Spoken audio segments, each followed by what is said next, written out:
संविधान के भाग 2 में नागरिकता का प्रावधान है और ये भारत के नागरिकता के प्रावधान भारत के नागरिकों के लिए है। इंटरेस्टिंग बात तो ये है कि संविधान में कौन कौन से अनुच्छेद भारत के नागरिकता के प्रावधान की व्यवस्था करते हैं और कौन भारत के नागरिक होंगे, कौन नहीं होंगे।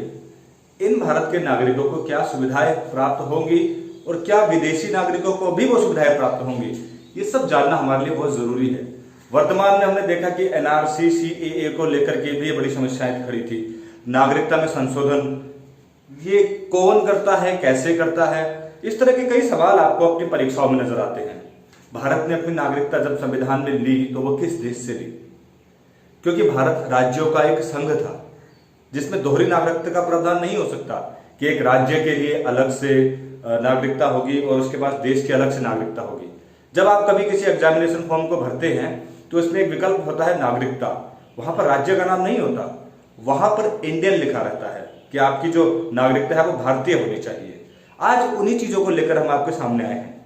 सबसे पहले तो जब संविधान सभा में ये बात देखी गई कि हम अपने मूल नागरिकों को क्या सुविधा देने वाले हैं, कि क्या फर्क रहेगा जो विदेशी नागरिकों को हम मूल अधिकारों के अंतर्गत नहीं देंगे। इसका उत्तर था लोक नियोजन, जो हमारा आर्टिकल आगे आएगा जिसके बारे में हम पढ़ेंगे। आर्टिकल 16, आर्टिकल 15, आर्टिकल 19 बोलने की आजादी, स्वतंत्रता, आंदोलन करने की आजादी, ये विदेशी नागरिकों को प्राप्त नहीं है। आर्टिकल अगर आप बात करेंगे 15 की, 16 की, 19 की, आप बात करेंगे आर्टिकल 29 की, 30 की, सिर्फ इंडियंस को वो अधिकार प्राप्त हैं। बाकी मूल अधिकार अन्य नागरिकों को भी प्राप्त है। अभी मूल अधिकार हमारा भाग 3 है। पहले ये तो तय करें कि भारत के नागरिक कौन होंगे। जब देश आजाद हुआ तो ये तय किया गया था संविधान सभा ने। संविधान सभा ने 1947 में जब देश का संविधान लिखा जा रहा था तो उस समय पर यह कहा था कि जिसका जन्म अविभाजित भारत में होगा, अविभाजित भारत से मतलब है पाकिस्तान की बात नहीं कर रहे हम, जिसका जन्म अविभाजित भारत में होगा वही भारत का नागरिक होगा। एक संविधान सभा में इस बात को लेकर बहुत विवाद हुआ।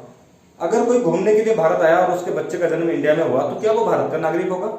कोई इंग्लैंड से आया, यहाँ पर टूर पर आया और उसका बच्चे का जन्म यहाँ हो गया, क्या उनको इसकी परमिशन मिलेगी? और उस दौर की एक समस्या थी कि पाकिस्तान से भारत में बड़ी संख्या में लोग भारत में आ रहे थे, तो वो तो भारत विभाजित भारत का हिस्सा नहीं है, तो उनके लिए नागरिकता के क्या रूल्स बनाए जाए। उन्हीं के मद्देनजर आर्टिकल 5 से 11 रखा गया और यह भी कह दिया गया कि ये वर्तमान परिस्थिति में बनाए गए नियम है। 15 साल के बाद इसकी समीक्षा की जाए और इसमें देखा जाए कि किन लोगों को नागरिकता देनी है। क्या वास्तव में वो नागरिकता के हकदार हैं जो 15 साल के बाद भी पाकिस्तान से भारत आ रहे हैं? यही तो समस्या है ना सीएए की, यही बात तो है ना जिस पर संशोधन किया गया। सबसे बड़ी बात, ये संशोधन करने का अधिकार कोर्ट को नहीं, संसद को है। संसद अपने हिसाब से तय करेगी किसको नागरिक बनाना है, किसको नहीं बनाना, मगर कोर्ट उसकी न्यायिक समीक्षा जरूर करेगा। ये इंटरेस्टिंग बात है, अभी बताएंगे इसके बारे में भी। इसलिए संविधान को बड़ा आसानी से समझिए, बड़ा सही संदर्भ में समझिए, बहुत आसान ये विषय है। आपका जन्म भारत में हुआ है, आपके पिताजी का जन्म भारत में हुआ है, तो आप जन्म से ही भारतीय हैं। सुना है ना ये शब्द? आर्टिकल 5, क्योंकि 5 से 11 भाग 2, पहले भाग को हमने इससे पिछली वीडियो में पढ़ा था, ये भाग 2 है। भाग 2 अनुच्छेद 5 से लेकर के 11 तक है और अनुच्छेद 5 जब देश आजाद हो रहा था या जब संविधान लिखा जा रहा था तब तैयार हो गया था, जिसमें कहा गया था कि जिसका जन्म भारत में होगा या जिसके माता पिता का जन्म भारत में हुआ वो भारत का नागरिक होगा। भारत की नागरिकता ब्रिटेन से ली गई, हमने चर्चा कर लिया है। जिसका जन्म भारत में होगा वो या जिसके माता पिता तब इंडियंस होंगे, उसी चीज की हमने चर्चा की, इस पर विवाद था। अब विवाद दूसरा था पाकिस्तान से आने वाले लोगों के लिए, क्योंकि पाकिस्तान की जो घोषणा हुई थी जुलाई 1947 में हो चुकी, जून 1947 में हो गई थी, फिर पलायन शुरू हुआ, मारकाट हुआ और 1 साल का समय दिया गया। 19 जुलाई 1948 तक जितने भी लोग अविभाजित भारत से यानी पाकिस्तान से भारत की भूमि पर आ गए हैं उनको नागरिकता दे दी जाए। क्यों? क्योंकि विभाजन के समय तो एक ही था ना, विभाजन से पहले, और वो अपने ही लोग तो हैं जो भारत को ही चुना, जिन लोगों ने पाकिस्तान में ना रहकर भारत में रहना चुना, इसीलिए तो पलायन किया, उन लोगों को नागरिकता दे दो जो 1 साल के दौरान पलायन कर रहे थे। तो तारीख थी वो 19 जुलाई 1948 तक। 19 जुलाई 1948 या इससे पूर्व जो भी विस्थापित लोग भारत में आए थे उनको भारत की नागरिकता दी जाए। अगर कोई इसके बाद आता है तो 6 महीने के लिए पहले वो भारत में रहेगा तब उसकी नागरिकता दी जाएगी। पता चला कि कोई देशद्रोही हरकत करने आ गया, कोई भारत के नुकसान के उद्देश्य से आ गया। दो तरह के हमारे देशों के साथ संबंध होते हैं, मित्र देश और शत्रु देश। शत्रु देशों के लोगों को नागरिकता अपनी जल्दी से नहीं मिलती, देते ही नहीं हो, क्योंकि वो हो सकता है जासूस हो। मित्र देशों को नागरिकता देने का प्रावधान है। कैसे है वो भी तो हम पढ़ेंगे। तो देखिएगा 19 जुलाई 1948 से पहले जो भी लोग आए हैं पाकिस्तान से भारत में, उनको नागरिकता स्वतः ही दे दी जाए, क्योंकि वो मजबूरी में आए थे। उसके बाद अगर कोई आ रहा है 1 साल के बाद, तो पहले 6 महीने के लिए वो भारत में रहेगा। इसीलिए कहा गया था कि 15 साल के बाद इसमें संशोधन कर देना, उसके बाद किसी को अलाउड मत करना। तो हर 15-15 साल के बाद ये संशोधन होते रहे। उसी की कड़ी में हुआ CAA। इसके बाद इसके ऊपर एक अलग से वीडियो बनेगा। यह अनुच्छेद 6 के अंतर्गत था। अनुच्छेद 7 कहता था कि जिन लोगों ने 1 मार्च 1947 से पूर्व पाकिस्तान में विस्थापन कर लिया हो, यानी कि उनको थोड़े ना पता था कि विभाजन हो जाएगा, उन्होंने अपनी जमीन पाकिस्तान में ले ली, अब वो बेचारे कहीं के भी नहीं रहे, कहां जाएंगे, तो उन लोगों को भी भारत की नागरिकता देने का प्रावधान कर दिया। यानी कि 1 मार्च 1947 से पहले जो भारत में तो थे, लेकिन उससे पहले वो पाकिस्तान चले गए, या उसी दौरान वो पाकिस्तान चले गए, अब बेचारे वापस भारत आना चाहते हैं। तो ऐसे में ये किया गया, उनको भी भारत की नागरिकता दे दो, लेकिन 6 महीने वो भी भारत में रहेंगे और उनका पंजीकरण करिए पहले, ये तय हो जाए कि वो वापस नहीं जाएंगे पाकिस्तान। ये चीजें उसमें नोटिस की गई थी। अनुच्छेद 7 के अंतर्गत ये प्रावधान था कि जिन लोगों ने मजबूरी बच या उनको जानकारी नहीं थी पाकिस्तान के बनने की, बड़े बड़े लोगों को नहीं थी, वो लोग वहां पर चले गए, तो उनको वापस भारत की नागरिकता कैसे मिलेगी। अच्छा, 8 आर्टिकल अनुच्छेद 8 कहता है जो लोग भारत से बाहर रह रहे हैं, NRIs, मैं भारत का नागरिक हूं, मैं विदेश में जॉब करने लगा हूं, जो मेरे बच्चे होंगे वो भारत की नागरिकता चाहते हैं और भारत की एकल नागरिकता है। अगर आप उस देश के नागरिक हैं, अगर आप मेरे बच्चे कनाडा में पैदा हुए और उनको मैंने कनाडा की नागरिकता दिला दी, तो भारत के नागरिक वो कभी नहीं बन सकते।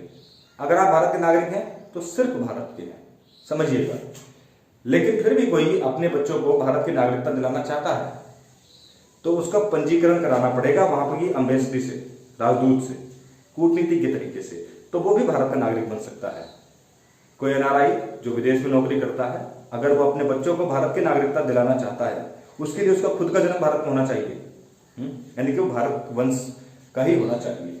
तो उनके लिए भी प्रावधान है कि वो भी भारत के नागरिक बन सकते हैं अनुच्छेद 8 के अंतर्गत। अनुच्छेद 9 में है नागरिकता समाप्त होने की स्थिति। आपने एक बहुत बड़ा उदाहरण देखा होगा अक्षय कुमार का। अक्षय कुमार ने कनाडा की नागरिकता ले ली, अब वो भारत के नागरिक नहीं है, वो भारत में मतदान नहीं कर सकते। अनुच्छेद 15, 16, 19, 29, 30 उनके किसी काम का नहीं है, वो अधिकार उनको नहीं मिलेंगे। क्यों? क्योंकि वो तो भारत का नागरिक है ही नहीं ना। हमारा अनुच्छेद 9 तो यही कह रहा है, अनुच्छेद 9 ने तो स्पष्ट कर दिया ना, जो दूसरे देश की नागरिकता पकड़ेगा उसकी स्वतः ही भारत की नागरिकता समाप्त हो जाएगी। एकल नागरिकता का प्रावधान परमिशन नहीं देता भारत के इतर आप दूसरे देश की नागरिकता में, समझ लीजिएगा। जो देशद्रोही है उसकी भी नागरिकता समाप्त हो जाएगी। शत्रु राष्ट्र के नागरिक अगर भारत में रह रहे हैं तो नागरिक है ही नहीं, उनकी नागरिकता तो चली ही जाएगी। कोई भी ऐसा कर्तव्य जो देश हित में नहीं है या आप देशद्रोही घोषित कर दिए गए तो आपको भारत की नागरिकता नहीं मिलेगी। ये रूल्स हैं, ठीक है ना। आर्टिकल 9 बता रहा है किन परिस्थितियों में आपसे आपकी नागरिकता छीन ली जाएगी। अनुच्छेद 10 कहता है संसद द्वारा नियम बनाने का अधिकार। नागरिकता के संबंध में हमने कहा कि संसद को विशेष अधिकार है नियम बनाने का। तभी तो अभी केस चल रहे थे ना, अमित शाह सर जो गृह मंत्री थे उनके खिलाफ, प्रधानमंत्री के खिलाफ। CAA के लिए कानून किसने बनाया भाई? नागरिकता का NRC कौन करा रहा है? केंद्र सरकार, क्योंकि उनका बहुमत है ना संसद में। तो ये अधिकार किसके पास है? संसद के। संसद जब चाहे नागरिकता के संबंध में अपने कानून बना सकती है। ये क्वेश्चन पेपर में आपके आ सकता है कि नागरिकता के संबंध में कानून बनाने का अधिकार किसके पास है? राष्ट्रपति, सुप्रीम कोर्ट, प्रधानमंत्री, संसद। राइट आंसर संसद, ठीक है ना। तभी तो CAA और NRC संसद द्वारा किया गया। बार बार हम बता रहे हैं। अनुच्छेद 11, क्योंकि अंतिम अनुच्छेद है 5 से 11 तक के हमारे नागरिकता के संबंध में। अनुच्छेद 11 ने स्पष्ट कर रखा है आपके सामने मौजूदा परिस्थिति के हिसाब से कि संसद ही तय करेगी किससे नागरिकता लेनी है या किसको नागरिकता देनी है। अगर कोई व्यक्ति, देखिए कानून बनाना अलग बात है, किसी की नागरिकता छीननी है संसद ही तय करेगी। आपने केस सुना था, अदनान सामी भारत की नागरिकता चाह रहे हैं, तो नागरिकता का अर्जन और नागरिकता की समाप्ति कौन तय करेगा? संसद। संसद बैठेगी, अगर उनको अदनान सामी को भारत की नागरिकता देनी है तो संसद से ही पास होगा, अन्यथा वो नहीं मिलेगी। अनुच्छेद 11 ये कहता है। अब आप कहोगे 10 और 11 में अंतर क्या है? 10 का मतलब है पूरे विस्तृत भारत के संबंध में, नागरिकता के संबंध में कानून बनाना। और 11 में किसी पर्टिकुलर व्यक्ति को नागरिकता देनी है या बर्खास्त करनी है, ये तय करना। क्लियर हो गया होगा मुझे लगता है आपको। ये जो नागरिकता के प्रावधान है, अब इन नागरिकों को हम क्या अधिकार देने वाले हैं भाई, इस पर भी तो चर्चा करें। सबसे पहले हमने बताया कि देश और उसका राज्य क्षेत्र क्या है, फिर हमने बताया कि इसके नागरिक कौन है, अब बताते हैं कि इनके अधिकार क्या है, फिर बताएंगे इनके कर्तव्य क्या है। तो संविधान इस तरह से step by step Baba Saheb ने जो प्रारूप बनाया था उसी के अनुसार चल रहा है और हम आगे बढ़ रहे हैं। आज भाग 2 हो गया, अब हम मूल अधिकारों के बारे में